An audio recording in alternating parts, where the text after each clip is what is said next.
Laura, I'm so excited to have you here today. If there is one theme in our community that I hear a lot of, it's making friends as a mom is so hard. And I hear this from multiple standpoints, people that are outgoing, people that are not outgoing. And being a slightly more outgoing person myself, I find this really funny because I'll be at a park and I'll see another mom and I won't even go say hi. And I think about the more shy moms or the moms that are more reserved and how difficult that can be, or we're on a walk and why are we this way? So I'm really excited to have this conversation about this idea of a life council and the idea of multiple different types of friends. But before we dive into what that is, I want to hear a little bit more about how you came to this concept and what your story behind it was. Okay, well, I'm glad we're talking about this, like in the framework of motherhood also, because that's a huge part of my story. I grew up in a really small town in Oklahoma. And then I was active in my church and I was in sports and I did summer camp. So I had all kinds of friends the first 2 decades of my life. Yeah. And then when I moved to Los Angeles right after college, and in college I was in a sorority, so like I it had never occurred to me that making friends would be hard. I'm an introvert, so I'm not as outgoing as you're describing yourself, but still I always had a lot of friends. I moved to Los Angeles after college and thought, well, it's a city of 10 million people. I'll make all kinds of friends. And I didn't. It was Yeah. so hard for me. I call these my lonely years in Los Angeles in my 20s in this huge city to make the kinds of deep girlfriends that I had had growing up. And then when I got married, still living in Los Angeles, I thought, well, when I have babies, the friends will come because that's what Yeah. everyone seems to say, that when you have kids, that's when you make your mom friends and they become lifelong friends. And you see that on the internet and you see that in movies or whatever. That's what I was like really looking forward to. So I had two babies back to back. No mom friends appeared. Yeah. And Kelsey, I was doing all the things you're supposed to do. Like I was going to mommy and me classes. I was going to the park, like you said. I was like doing the things. I was putting myself out there. I was inviting women over for play dates or all the Yeah. things. And I just could not make it click. Like I could not. Yeah. And I have a lot of thoughts about that season in my life and what exactly wasn't working. I will say that once my kids got to be school age is when things shifted for me a bit. My kids started going to preschool. And then when my daughter started at an elementary school, and they were a little bit bigger, like they weren't toddlers on a blanket, is when I feel like I found my people. Part of that was the age of the kids, I think. Part of it was my own mental health. I struggled a little bit when my kids were little. That's why I wanted friends so badly. So it was Yeah. kind of a chicken or the egg thing.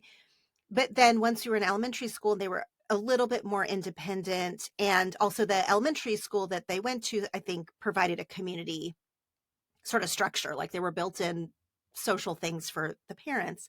So going through all of that friendship like story, I had also been blogging and podcasting all along the way. And every time I talked about that I was lonely in Los Angeles, like just in this online work I was doing, women would come like into my comments, into my messages. Like so many women, mothers in particular, were also lonely. Maybe Yeah. they were in their small hometowns or maybe they were in big cities. It didn't matter. It felt sort of universal that a lot of women in this sort of early middle part of our life was really, they were way more lonely than they thought they would be in adulthood.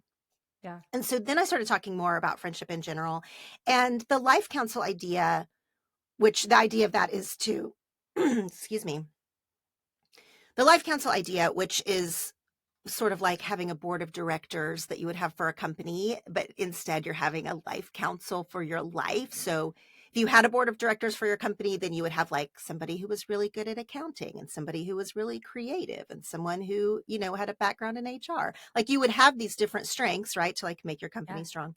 The life council idea does that, but with friends. So it lets you, instead of having one bestie that's like everything, she's your confidant and she brings you soup when she's sick and she knew you when you were a child, like all the things. Yeah. Instead of having that one friend, that you could have all these different types of friends on a life council. And some of those are deeper than others. Some of those might feel kind of shallow, but they're bringing a lot of like fun and spontaneity or whatever the different personality types in your life might look like. That idea came from a friend of mine suggested it. She called it the Life Council. I credit her in my book. And it was a light bulb moment for me as a way to think differently about my loneliness, because it wasn't that I didn't know people.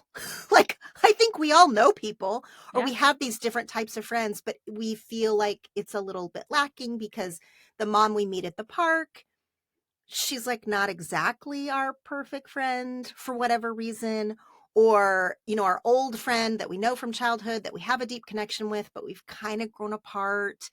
So that is sort of a sticking point. Like, we know people, we have all these different people in our life, that it's not this perfection that we envision. And so instead, if we can just put them in different places, because even the old friend that you're growing apart from, that is still a place in your life, maybe. Like, Yeah. she knows a part of you that new friends don't know. Like, there's still a value there. She can still serve on your metaphorical life council, even if you don't talk every day anymore. So that's the sort of big picture of why I wanted to think about friends this way and write about friends this way and try to like change our mindsets a little bit around why we feel lonely, why we feel like we don't have a bestie, and how we can sort of think about it a little differently. Yeah, I'm obsessed with the concept because I don't want to be everything for everyone. I want to be able to be a certain member on that board, if you will, or a certain member of the life council to my friend. And so, Yes. why would I expect something different from someone else? They can't be all of those different things to me. So, allowing us to have these different titles or responsibilities in each other's lives, whether they're official or non, is really, I think, a blessing on both ends, is to be able to allow yourself to see friends in this different way. I want to take it back to when you were talking about that you just really didn't make friends with parents until your kids were a little bit older. And this is something I see really common. There's a couple moms that will get into a mommy group and they'll find their people, but that is not the norm. It is actually not the norm that you find like your best friend in those groups, from my experience with our community and myself and our friends. Do you think it has this layer of vulnerability to it? Do you think it's because when we get a little bit older as parents, or our kids get older, we're more open and honest with what's going on in our lives? What is the layer of vulnerability in that age, and just like friendship in general? When you talk about friendship, where does the vulnerability piece come in? Well, I don't think that I was like less or more vulnerable when I had little kids versus when I had big kids. There are a lot of factors that are happening. And one is, I feel like people like gloss over this as, yeah, yeah, yeah, but it really matters, is that we are sleep deprived. Yeah. We are hormonal. We are frustrated, our houses are chaos, or I mean, it's not that Yeah. every mom with young kids is living in chaos. That's not what I mean. I wouldn't even describe that time in my life as necessarily chaotic, but it definitely wasn't. I didn't feel like my best and truest self in those years. Mhm. There was a bit of a survival kind of thing happening, and there was a lot of beauty, and I have a lot of great memories, but just for me alone, and in terms of making friends, I was definitely in a survival mode, and I had sort of an air of desperation. Yeah. I was like, please be my best friend. I wanted friends so badly. And just like when you're dating, if someone's like, please love me, that does not make you love them. That's like a little bit of a repellent in a way. And I was trying to be open hearted and vulnerable. And I was trying to Yeah. be honest and share myself and do all of these things. But it definitely had a desperation of, I am lonely. Please be my best friend. And what I wish I could tell myself about those years when I was trying so hard, and I really was, I wish that I could tell myself that you can just let those people be who they are, meaning I knew I had a lot of acquaintances in that time period. Like, we would go to the toddler birthday parties together or whatever. So we knew each other. We would text sometimes. But what I Yeah. was craving was this like deep connection, Yeah. that I had had in my past, which was not happening. What I wish I could say to myself was just let them be toddler party friends. Like, just Yeah. relax a little bit. Let them be people that you meet at the park. You do not have to have a deep connection in that moment. And you need to have deep connection in your life. But sometimes, in fact, most of the time, companionship can be enough in the moment. Like, we're companions. We're at the park. I'm not alone. We can chat. We can talk about something pop culture, shallow, parenthood, whatever we want. If it goes deeper, great. If it doesn't, by my choice or hers, that's okay too. Like, we shared a couple of years of companionship, and that is a seat on the life council, actually, of just having someone there. It's better than not having someone there. And I feel like I Yeah. drove some friendships away, or I made myself miserable by overthinking everything instead of just being like, you know what this is? This is a companionship stage. I'm just going to have a Yeah. lot of acquaintances. And let's talk about a couple of the other seats on the life council.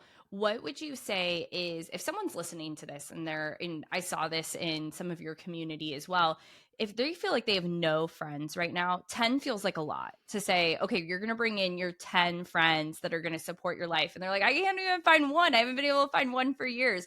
Is there like one seat to start with, or how do you really get started? I don't believe that anyone listening to this doesn't have a single friend. I just don't believe it. I Yeah, don't that's think true. that that's normal, and I don't think that that the people who might be in that situation are listening to this podcast.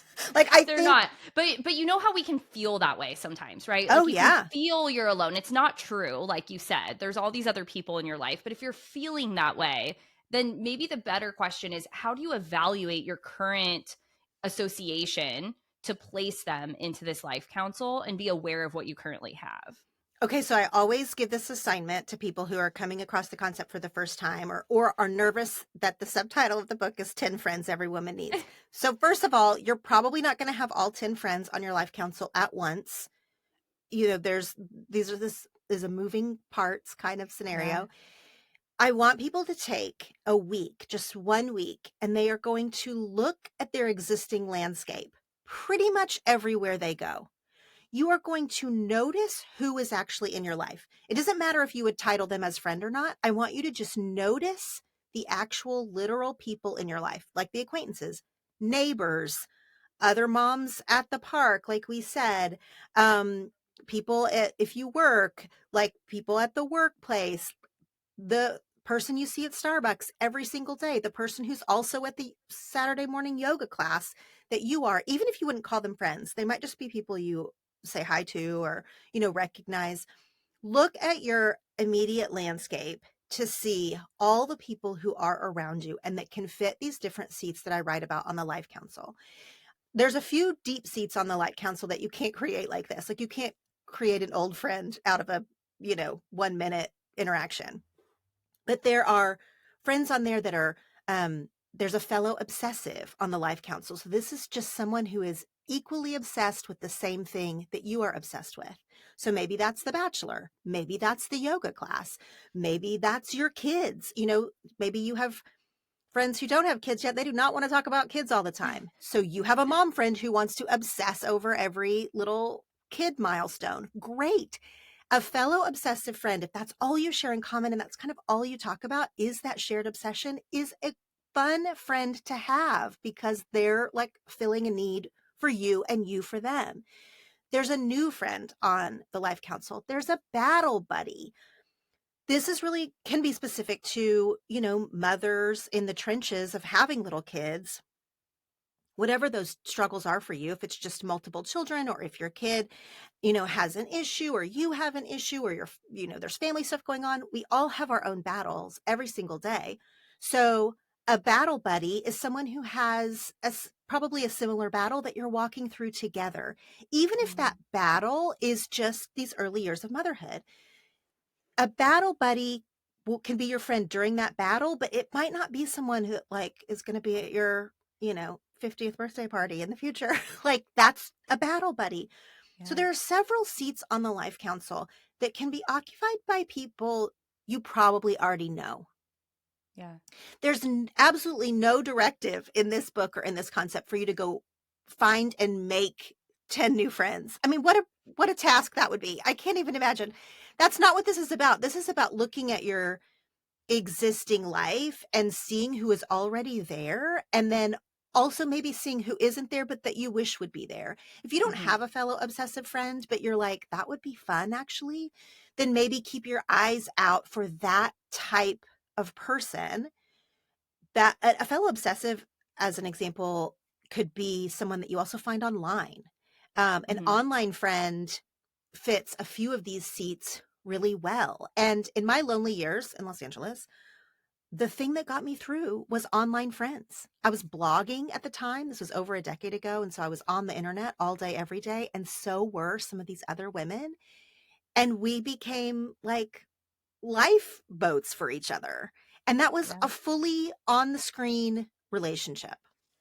And I think that's such a beautiful blessing that we have this day and age to make those real deep connections without having to be in person for Hmm. multiple reasons. Like mom life is busy. It's hard to maybe get out. And was just talking to a friend that has postpartum anxiety and she doesn't want to go out in other places with her child. So having those friendships build behind the safety of what feels good to you is another blessing when you're busy and you can shoot a quick text message because you're at work or you're balancing dinner and sports or whatever that is, these are things that make those friendships a little easier to execute and nurture.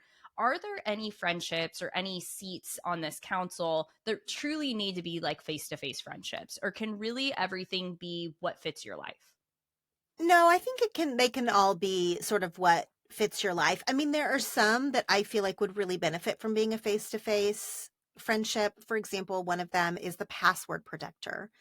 Now, Mm, the password protector is both literal and sort of metaphorical. I do think that it is helpful to have a friend who knows your passwords in the event of an emergency. Now, be smart about it. You're not going to give your passwords to your banking information or whatever to someone. But in general, things happen, emergencies happen. I give a couple of examples in the book about why it is actually nice to have someone besides a spouse or besides a family member, a dear friend who might be your literal password protector and who is also sort of metaphorical password protector, meaning like you could trust them with yeah. your deepest secrets. That type of friend, I do think, just from a safety level, should probably not be an online friend. Like, should Yeah. be a real person that you have met and hugged and know. Um, so that's sort of an exception. I think old friends, what's wonderful about the internet is that we can keep up with old friends like online in a million ways or texting or whatever. But I do think that there's something really valuable about keeping a longstanding connection with an old friend that you see one another occasionally. And by Mm. occasionally, I don't even mean once a year. Some of my oldest friends from growing up in Oklahoma, I don't see them once a year, but we do try to see each other every few years. And that keeps that flame a little bit alive. I do think if you Yeah. go too long without seeing that type of friend, it can you need to sort of see each other change a little bit. Yeah. You know what I mean? Yeah. There is something different about being in person. And I like Hmm. that you say it doesn't even have to be once a year, whether it's with friends or family, is, really kindling those relationships that are important to you and however frequently it makes sense to you. But it is different when you're in person. And, I know so many people that meet friends online, and I've done this as well. And then they do go do a meetup and they create a new version of that friendship because now they have that in person connection. I Yeah. think that there's so many different ways you can overlap that. How does this show up in how you parent now? When you think about your kids in this really pivotal stage, I think every stage of life, friendship is important from the time that you're 2 years old to the time that you're 18 and beyond. But I thought that teenage years were really difficult. And I think being a tween and a teen and being a friend is one of the more challenging seasons of friendship. So, do you bring any of this into your parenting, or how are some ways you support your kids with friends? I definitely bring this up with both of my kids. So I have a daughter who's 14 and a son who is 12. And this comes up pretty regularly in a way that I wish someone had taught me. Now, I was growing up in the 80s and 90s, and so it was a different world. Like, obviously, the internet gives kids in 2023 like a whole different way to sort of view the world. So I was getting a lot of messages when I was growing up that a friend was a friend forever. Like Mm, that you had to be loyal and trustworthy and like all these really deep and meaningful things about friendship. And it had to be that way for decades. Like that's yeah. kind of what I learned about friendship. And there's there's safety in that, and that is a beautiful story. I don't think that that's completely realistic to modern life, that you're going to be friends for 50 plus years and that you're always going to be completely loyal and honest and all of these deep and meaningful things. I think that it looks a little different in reality than what that beautiful poetic, example of friendship is.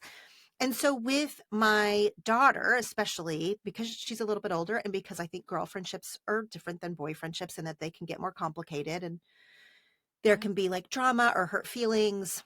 That can happen with boys too, for sure, but it just looks a little different with girls. We for sure talk about the life council idea. Now, she would roll her eyes if I actually literally called it a life council because she knows that's my book. But Yeah. we talk about the concept of your volleyball friends, your club volleyball friends that don't go to your school, they can just be volleyball friends. You don't have to invite Mhm. them to your birthday party. You don't need to mix up those groups. If you want to, because that sounds fun to you, great. But people can live in their own lane. Your school Mhm. friends can be someone that you eat lunch with every day or sit with at math. But like, you might not want to sleep over at their house or ask them to sleep here. Like, they're school friends. You're so glad you have them. Like, thank goodness you're getting through a time together with each other. But that doesn't mean that you have to like see each other's bedrooms. Like, Yeah. I mean, we talk about like not keeping friends in their lane because if she wants to mix them, I'm very up for that. But she gets to navigate that. And I Yeah. think one of the things that I worried about a lot when I was young, because like I already said, I was in church and sports and school and all the things, was because I wanted to be fair and kind, was inviting everyone, or how is one friend going to get along with another friend, or being like super fair about if I did one sleepover with one friend, I had to do another one with another friend. This might Yeah. have been a personality type, but whatever your kid's personality type is, there's going to be some tangled upness as you're figuring this out in like the teenage years or even earlier. And so my daughter's name is Lucy. So I do try to help Lucy think about it in a way that feels healthy to me and that will translate to adulthood. Because the other thing about this is, like me, it has never occurred to her that she wouldn't have friends because when we are young, proximity is friendship. Like, we're Mhm. at school 8 hours a day with people we know. Yeah. That, I mean, like, I think that's one of the disconnects actually in adulthood, is that since we don't have that, we're like, well, where did everybody go? You have to make Yeah. a lot of effort to invite people to do things or to get yourself invited to do things. And that is not really how the first 20 years looks. You're just literally around kids all the time. Yeah. And in adulthood, that's not how it works. You have to put more effort or thought into it. And so in these lessons that I'm teaching Lucy, or that we're teaching our kids, I'm trying to think, how will this look for you in adulthood? I don't say that to her because that feels like a Yeah. million years away for her. But I'm thinking about it, as we often do with our kids when we're teaching them lessons about how we want them to walk into the world. I am trying to make her understand like what she thinks is fair. Is it fair to invite everybody to your birthday party because that feels fair to you? Or is it fair to let people live in their lanes? You get to decide, but I there's not just like one answer. It's not just one blanket thing in the way that I learned, that it was kind of just like friends look like this Yeah. and then that's it. I love that. And I think sometimes we as parents need to put it in the perspective of how would I teach this to my child to get our own lesson of what we really need to be implementing into our own lives.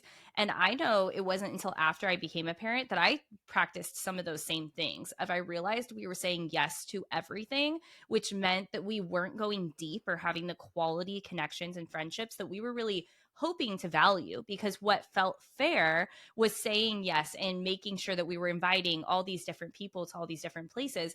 When in actuality, for our relationships at that point in time, having those more in depth one to one dinners rather than making sure everyone was included was what we needed. And I think that shows up for our kids too.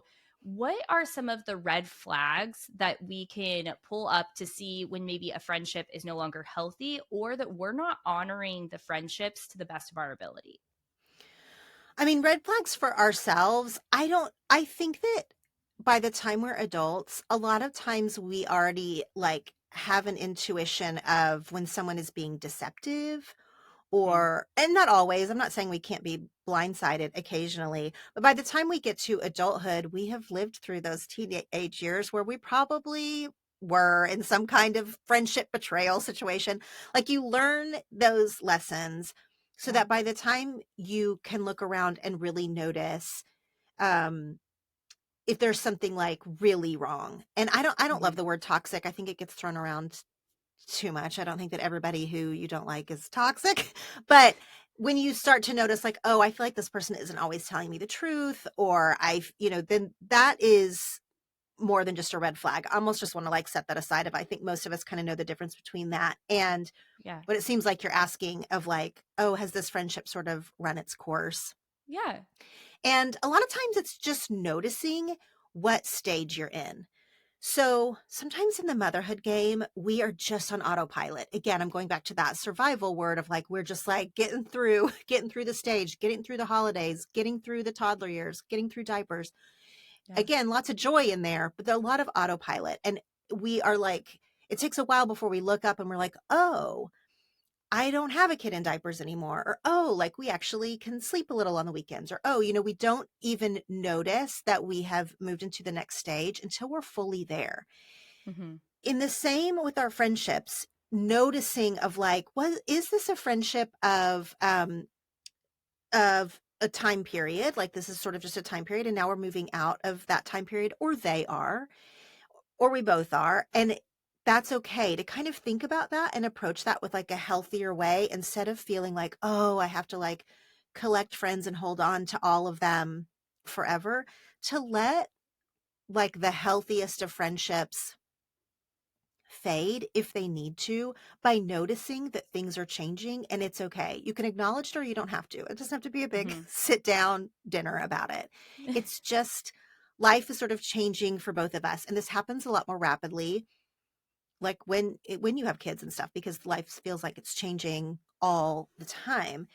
There's other things that you should probably just really notice. Notice is like my keyword of if you come home from a play date or a dinner or a party or an interaction and you don't feel like your best self, Hmm.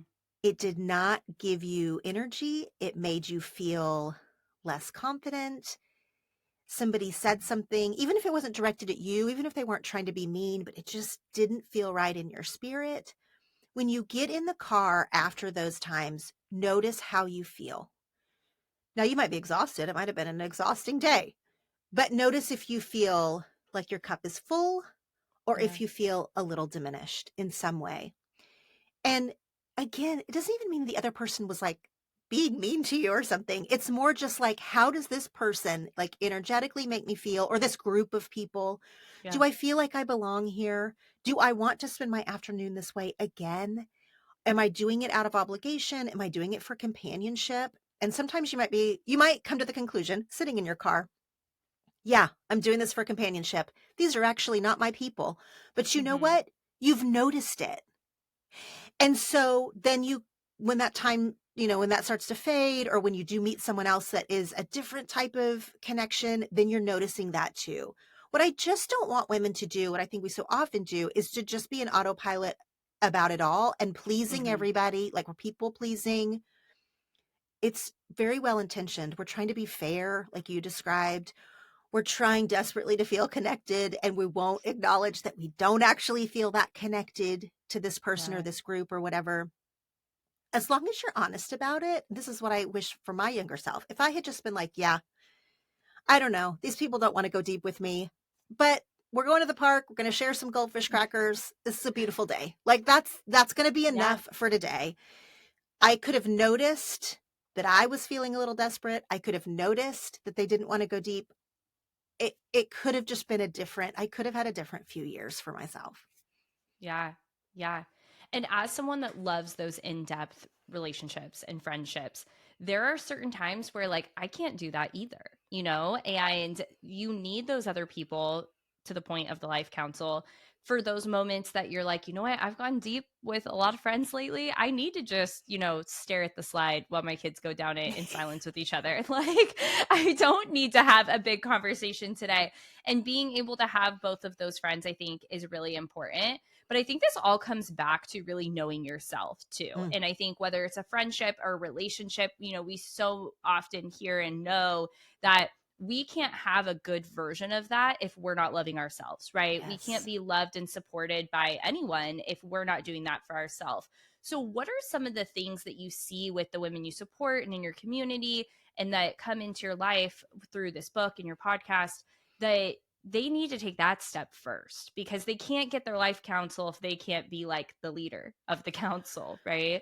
Well, I mean, the biggest piece of the work that I do is about what you're asking. It is about going inward, journaling, all of this introspective stuff is what I talk about on my own show and in my own life, way more than just the friendship piece is sort Yeah. of a byproduct of the relationships that we have in our life as we notice things within ourselves and as we really get introspected, like listen to our intuition. All of these things are things that I talk about. And that is a practice.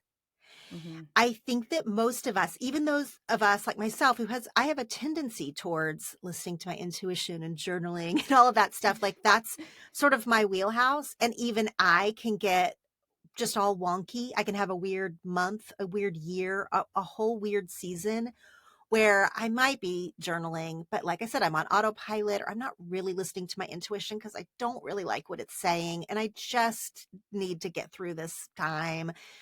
And so, like, this is a practice, I guess is what I mean. So, Yeah. whatever that means for you of sitting in stillness is something I talk about a lot. I really wish back then you don't have to full blown meditate. You don't have to, you just have to sit in stillness and listen to your own self. Sometimes we, in our survival modes as women, as moms, fill our ears with so much noise. Hmm. We have always have a podcast on. We always have music on. There's a baby crying. We have the TV on. There's not much silence in our life. And sometimes that's by circumstance and sometimes that's by design. Hmm. And there's like a reason that we all have revelations in the shower. There's actually like a scientific reason. It's we're Yeah. quiet, water. I mean, there's like a lot of reasons, but one of it is because there are no other distractions. It's just ourselves, our literal naked selves. Yeah. And and we're quiet. We have some space. Yeah. I really encourage women to do that more in their life. Try and when you're driving, even when you're just doing an errand, you're in the car for 5 minutes or in the car for 30 minutes, try and drive in silence. Try it. Now that freaks people all the way out because they're like, well, I like my favorite podcasts. And please, I love you listening to podcasts. I like my favorite music. I want to use that time to call my mom on the phone or whatever. I get it. I do all of those things too. But just try it and see what comes up for you. Because so often, and this does dovetail back to friendship, all of our relationships, so often we are pushing down what we really think, what we are ignoring. You asked about red flags earlier, like what we don't want to notice. And when we're silent, it just bubbles right on up. And so there's like a lot of different practices there. I try to drive in my car in silence at least a couple of times a week. I sit for 5 minutes in silence. You don't need to like focus on your breath you're not doing anything but just sitting there. I literally set Yeah. the phone timer for 5 minutes and I literally just sit there. You can stare out the window, you can whatever. And in 5 minutes, the first 3 minutes are usually just like my brain ticking and doing my This is all to-do the things I list. need And to do yeah, today. all the things. My brain won't settle. And then the last 2 minutes, not always, it's not like magic because again, it's a practice, but the last 2 minutes, usually something comes to the surface that I needed to hear myself on, that I'd been ignoring, that I didn't even know was lurking back there, or that needed to become a priority that I had been sort of pushing down the list. There are these little things like that I think get us more in touch with ourselves, like you were saying, because we cannot have good, healthy, connected relationships if we are not connected to ourselves. But that's just not 100% natural. Like some of it Hmm. has to be some actions. Hmm. So those are the actions I'm describing. And pushing through that discomfort, because if you Yeah. quit at minute 3, you never even got to minute 4 and 5 where you're actually having that realization. And I have been guilty of that too, where I'll be like, this isn't working, I need to do something else, and you just didn't get there yet. You Yep. have to wait longer, and it could be that silence practice, it could be trying to make new friends, it could be really any of that, that sometimes you just have to keep trying and you have to keep going. And I think that that's really important. I can hear myself and I can hear our community saying, well, I already have so many things I'm doing. We're already busy. How can I balance more friends or better friends? And to have solid friendships in some of these seats, maybe some of these seats don't need that, but we have to nurture them, right? Hmm. We have to be a good friend too if we want good friends. And we have to be a good steward to ourselves, like we were just talking about, having some of that silent time.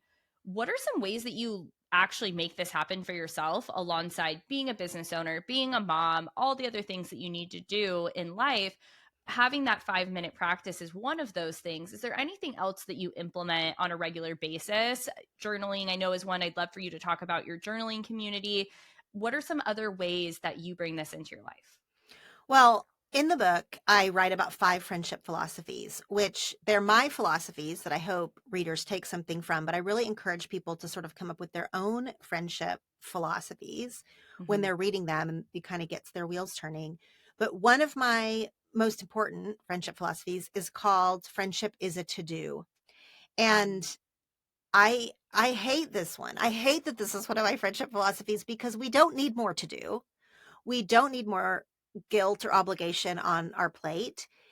And yet, I think that if you don't maintain some of these friendships, you're going to end up lonely. Yeah. So I still old school write my to-do list on a pad of paper, and I have a section for work to-dos that need to get done. I have a section for personal family life that needs to get done. And then I have a section at the bottom called connection. And I just write down it's on my to-do list because I naturally will not check on you after your surgery. I mean, I just will not. I have to write it down. Yeah. Like it's a to do, like I have to pick up my dry cleaning. I also need to be like, oh yeah, I forgot, you know, I need to check on Bree. I have to I have to write on my to do list, text someone back, email someone back. And these aren't always to dos like, I don't know, send someone flowers. That's like an actual literal to do. This is literally like just checking in with them, like doing the Yeah. most basic friendship things. If I don't put it on my to do list because it's one of my friendship philosophies, I will go weeks and be like, why do I feel disconnected? Why wasn't I invited to the thing? And it's because I have checked myself all the way out by Yeah. not checking in. And so I have to put it on my to-do list. It's one of my most important friendship philosophies. There's only 5 of them, so I guess they're all important, but yeah. No, I think that's great. We talk about 3 buckets here: personal, professional, and people, and having one priority a day in each bucket. And that's really the same thing, is Mhm. knowing that you're going to check in with that person today. And it could be a text message. It could be sending flowers or stopping by their house or going out for coffee, but it also could be just a text message and Yeah. reaching out to them. So I think that that's great. And having those philosophies and knowing what they are for yourself and borrowing them from you or anyone else if you're not sure what those are. I think that that's really important. What are some like day to day things that you implement to care for yourself? And let's talk about the journaling group that everyone can be a part of.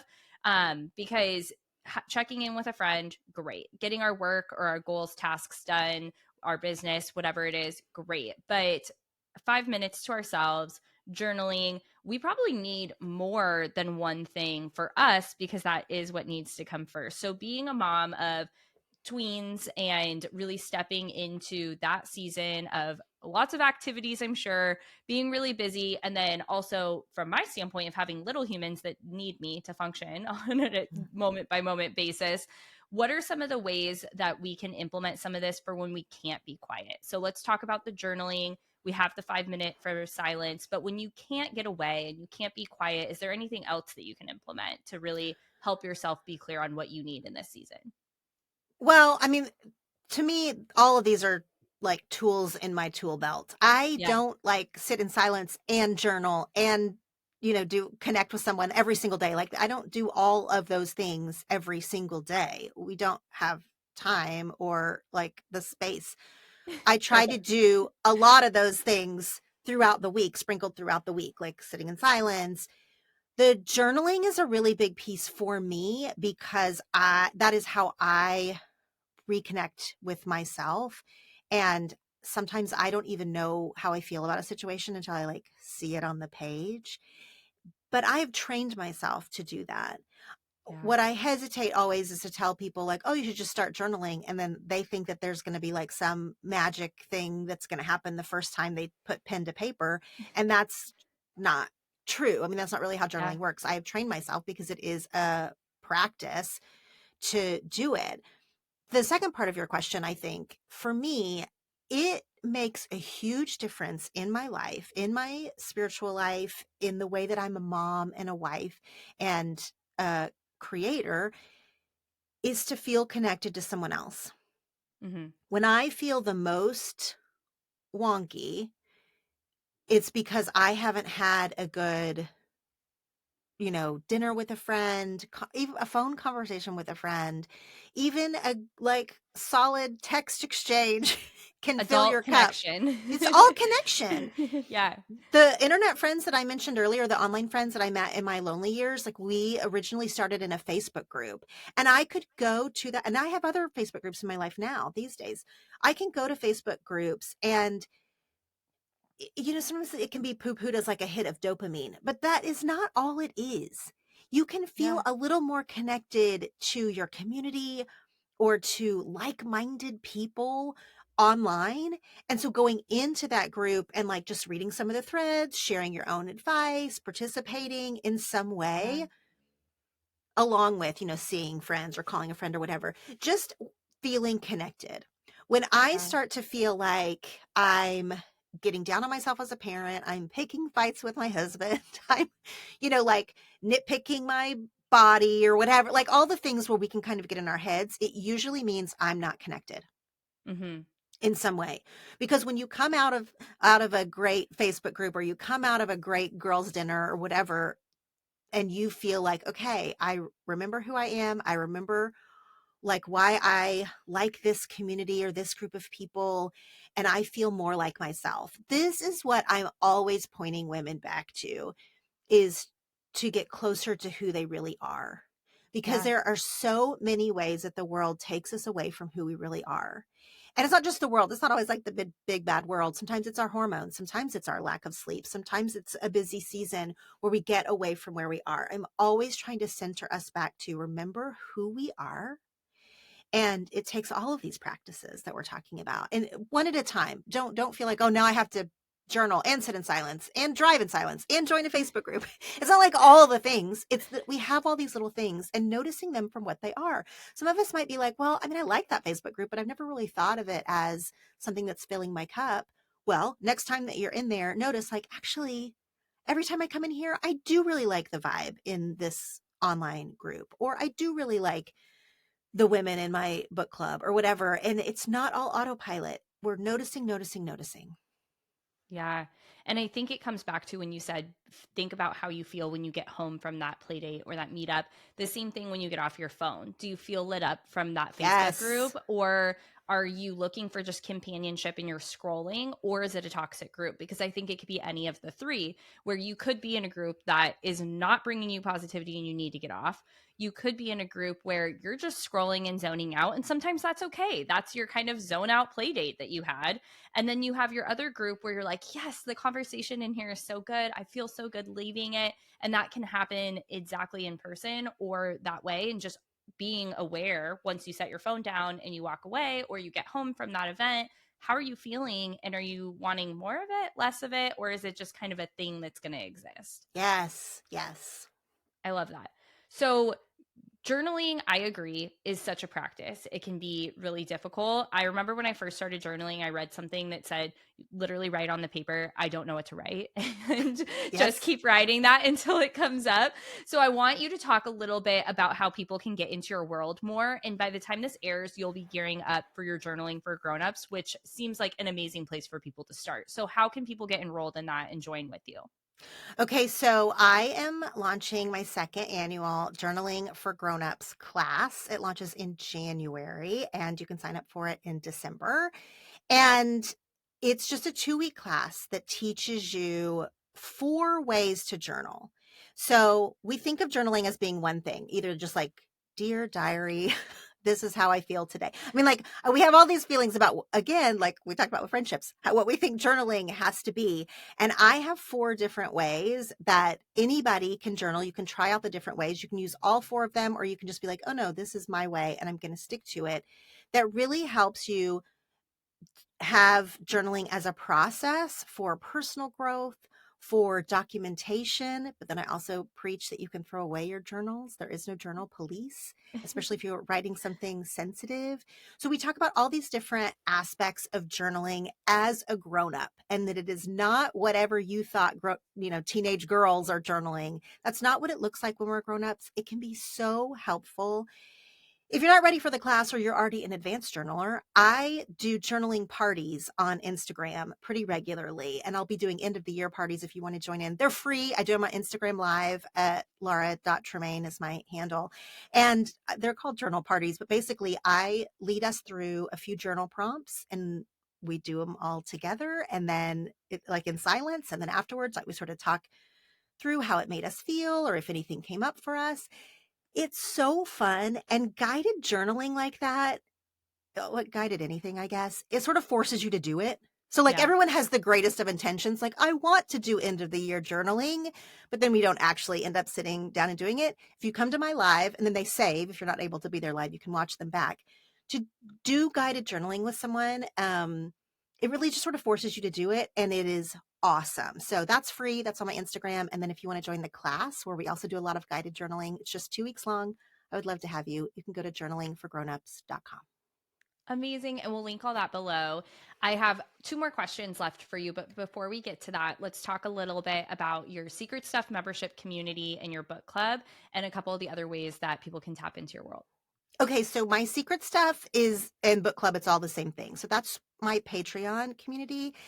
And it is like my favorite place on the internet. It has a book club element. So we meet once a month on Zoom and talk about a book, but then we also do symposium. So this is a meeting where just all the members, there's hundreds of us, we don't all, not all show up for the Zoom. It's not 100 people on the Zoom, but like we have a relevant topic, and it's just a way that we can talk it through. There are so many things that you want to talk about, but you kind of, you don't want to talk about it to yourself. You don't want to just listen to Yeah. your favorite podcast or talk it through. Like you want to participate, right?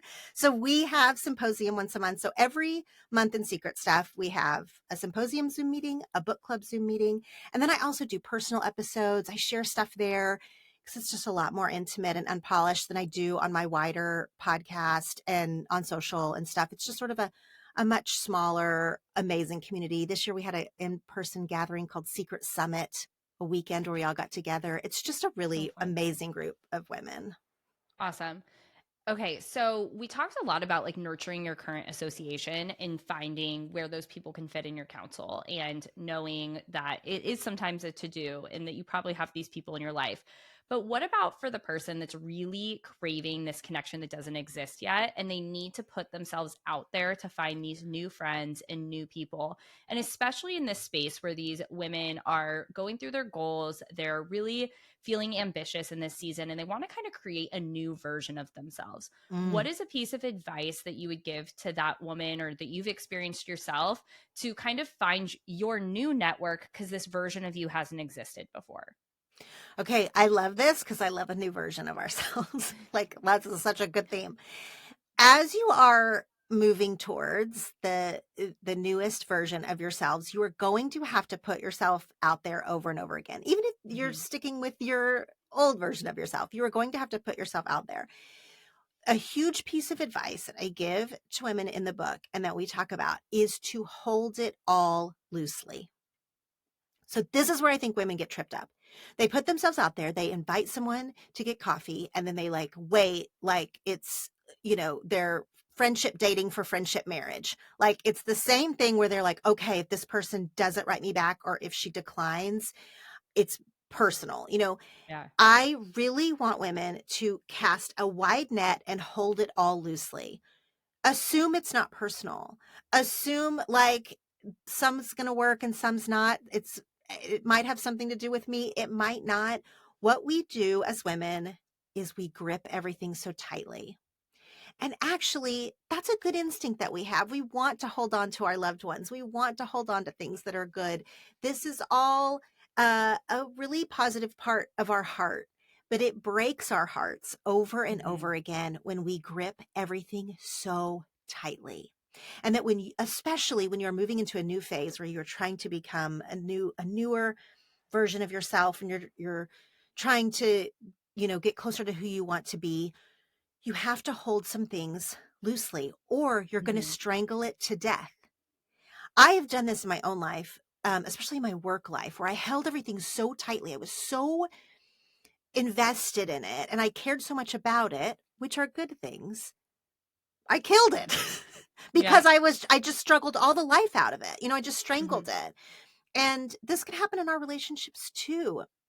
We can hold everything so tightly. Everything hurts our feelings. Everything is a drama. Everything needs a drawn boundary. I will do this. I won't do this. There's a lot of talk online, I think, that is meant, it also comes from a good place, but it's also sort of making us lonely about like boundaries and toxic people and all of these sort of buzzwords that make us hold really tightly to rules that we have, to ideas that we have, to really hold and stand our ground. Really, we think that's a sign of strength. And the older I get, and I'm older probably than most of your listeners, but the older I get, I realize that my strength is coming from holding things loosely Yeah. and that I can change my mind. I can become a new version of myself. I can let friendships go. That is a stronger stance and a more peaceful stance for me than the years when I gripped everything so tightly. Yeah. And just knowing that what we want may come later, but we have to give it that room to grow, Yes. If it right? That's a doesn't lot have, of yeah, the lot of what I'm hearing from you is like it doesn't even mean that you have to let it go forever, but you aren't even giving it space to see what it could be because you're just holding it back so tight. I almost picture this like rope where it's like you need to give it some slack and then see like what's going to happen with it. But if you have it so tight, you don't even have any slack in that friendship rope. Or this shows up in our relationships with our kids so often where it's like you got to give them a little bit of space to see if this can flourish on its own, or maybe it's not meant to be. This friendship isn't meant to be what we thought it was going to be. And if you go in with these, I see this a lot in this space of women coming in and they see a mentor or they see someone that they aspire to be friends with, and they are all in on trying to be friends with that one person, and they're not nurturing their current friendships mm, or even realizing that maybe that person really isn't the right friend for you, but there's something about that person that you can go find in someone else. But it doesn't mean it has to be that person that you found on the internet that's like going to be your best friend.